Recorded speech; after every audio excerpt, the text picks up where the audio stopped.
नारद श्राप दीन के वारा, कलप एक ही लगे अवतारा। भगवान शिव बोले पार्वती जी से कि हे उमा, एक बार नारद जी ने भगवान विष्णु को श्राप दे दिया था। इस कारण भगवान विष्णु को मनुष्य रूप में अवतार लेना पड़ा। तो गिरिजा चकित भई सुनिवानी, नारद विष्णु भगत पुनि ज्ञानी। कारण कवन श्राप मुनि दीना, काय अपराध रमापति कीन्हा। तब उमा आश्चर्य में पड़ गई और बोले कि हे महादेव, हे स्वामी, नारद तो विष्णु भक्त है और परम ज्ञानी भी है, फिर रमापति विष्णु ने ऐसा कौन सा अपराध किया था जिसके कारण नारद जी ने उन्हें श्राप दे दिया। तब भगवान शिव ने कहा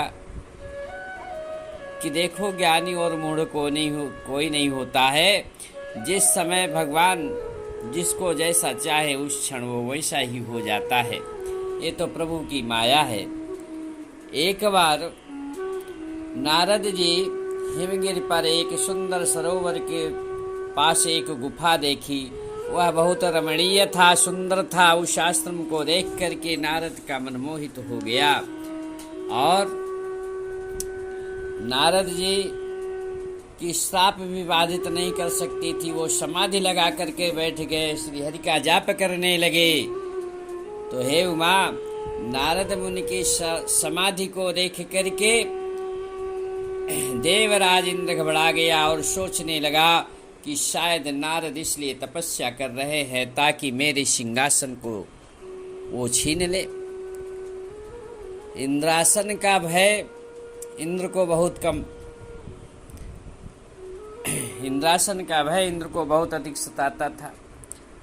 अतः इंद्र ने कामदेव को बुलाया, उसका सम्मान किया और नारद की समाधि भंग करने हेतु प्रार्थना की। तब कामदेव तुरंत देवर्षि के पास गए और अपनी माया से बसंत ऋतु का निर्माण किया। चारों तरफ नाना प्रकार के पुष्प खिल गए। बसंत ऋतु का आगमन हो गया।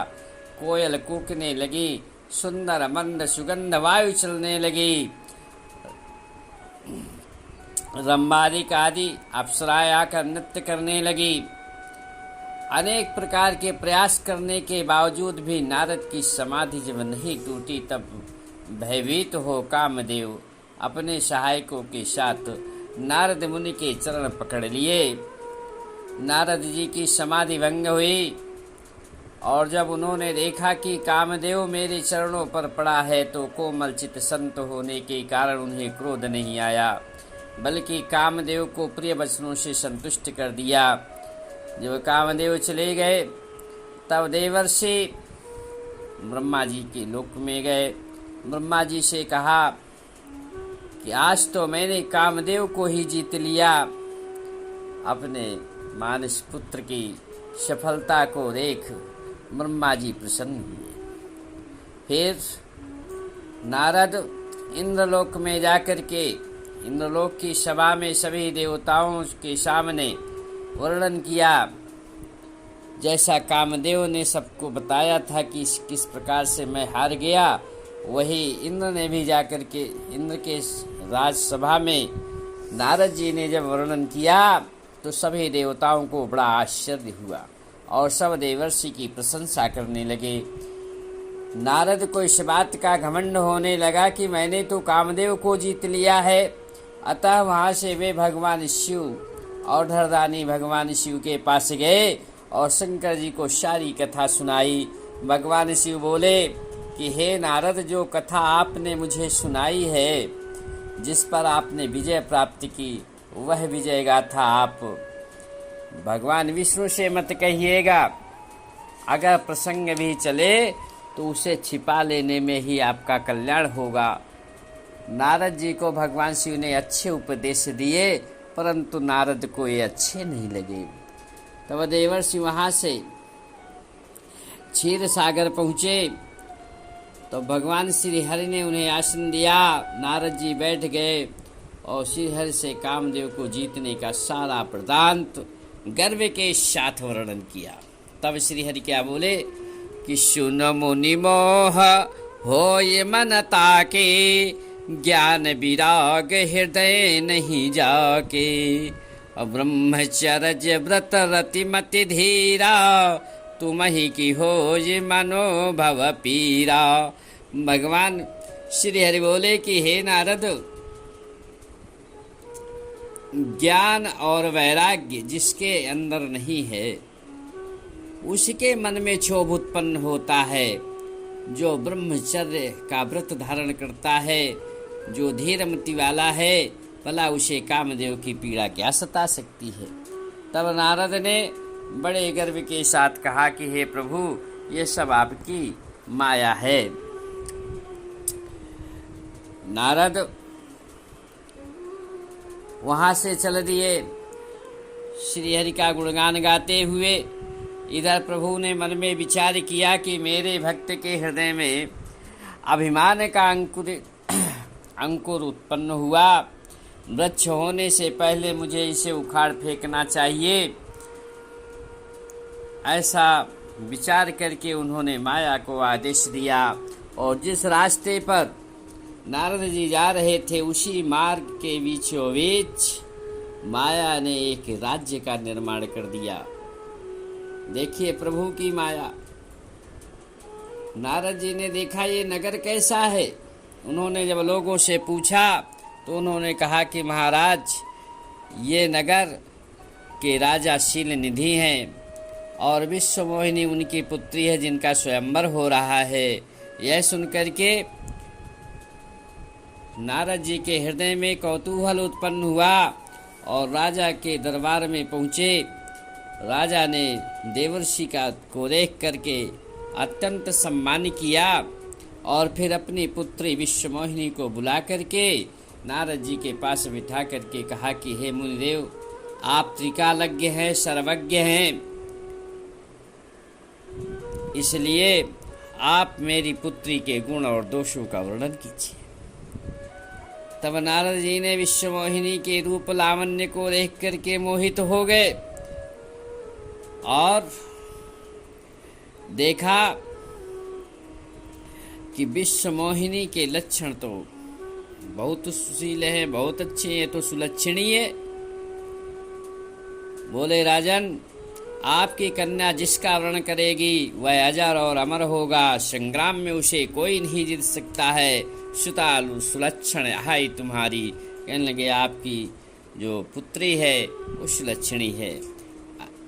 अब नारद जी तुरंत वहाँ से विदा हो लिए, चल पड़े और मन में विचार करने लगे कि ऐसा मुझे रूप मिल जाए कि इस स्वयंवर में यह वरमाला, विश्वमोहिनी वरमाला मेरे गले में ही डाल दे, मेरे साथ शादी हो जाए। मन में विचार करते हुए चल रहे हैं कि जप तप कछु न हो यही काला, अहे विधि मिलय कमन विधि वाला। मन में विचार करने लगे कि अब तो कोई जप तप भी नहीं हो सकता है। हे प्रभु, हे विधाता, यह मुझे स्त्री कैसे प्राप्त होगी। फिर उन्होंने मन में विचार किया कि अगर सुंदर रूप हो तो यह अवश्य मेरे गले में जयमाला डाल देगी। अतः उन्होंने भगवान श्री हरि का स्मरण किया। भगवान श्री हरि तुरंत प्रकट हो गए क्योंकि वो कौतुकी है, उन्हीं की माया थी। तो नारद जी ने देखा कि भगवान श्री हरि तो मेरे पुकारने पर तुरंत उपस्थित हो गए, तो उन्होंने कहा कि हे प्रभु, मुझे अपना सुंदर रूप दे दीजिए, मुझे हरि रूप दीजिए, क्योंकि मैं शादी करना चाहता हूँ। तो भगवान विष्णु ने कहा कि जेहि विधि हो यही परम हित, नारद सुनहु तुम्हार, सोई हमें करब नयन कछु, बचन न मृखा मोर। भगवान विष्णु बोले, श्री हरि बोले कि हे नारद, जिस प्रकार से आपका परम कल्याण होगा हम वही करेंगे, इसके अतिरिक्त कुछ नहीं कर सकते हैं। ऐसा कहते हुए उन्होंने अपना रूप प्रदान किया, परंतु कौन सा रूप कि नारद माया विवश के कारण प्रभु के वचनों पर ध्यान नहीं दिया।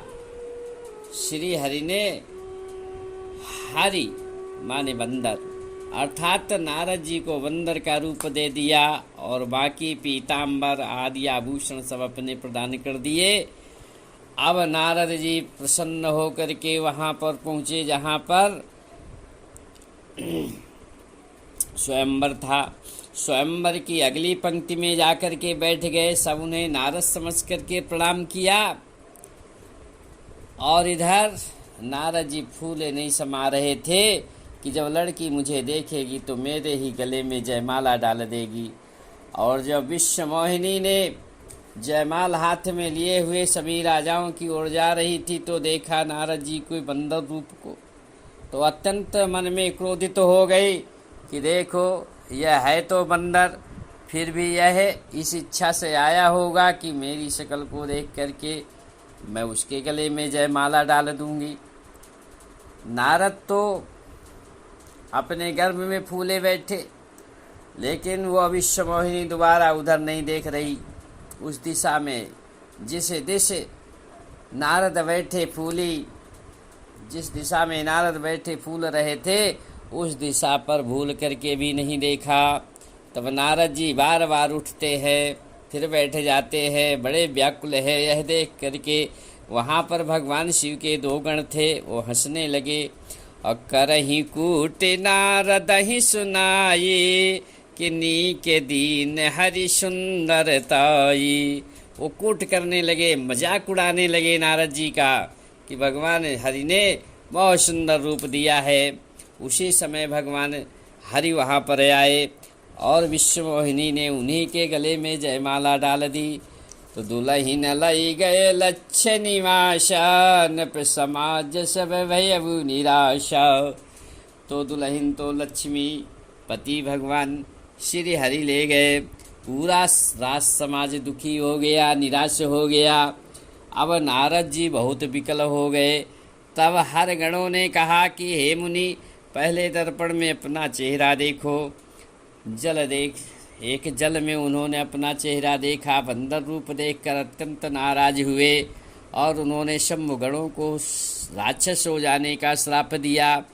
नारद विकल हो मार्ग में जा रहे थे, तभी भगवान विष्णु रास्ते में ही प्रकट हो गए। उनके साथ में लक्ष्मी और विश्वमोहिनी दोनों थी।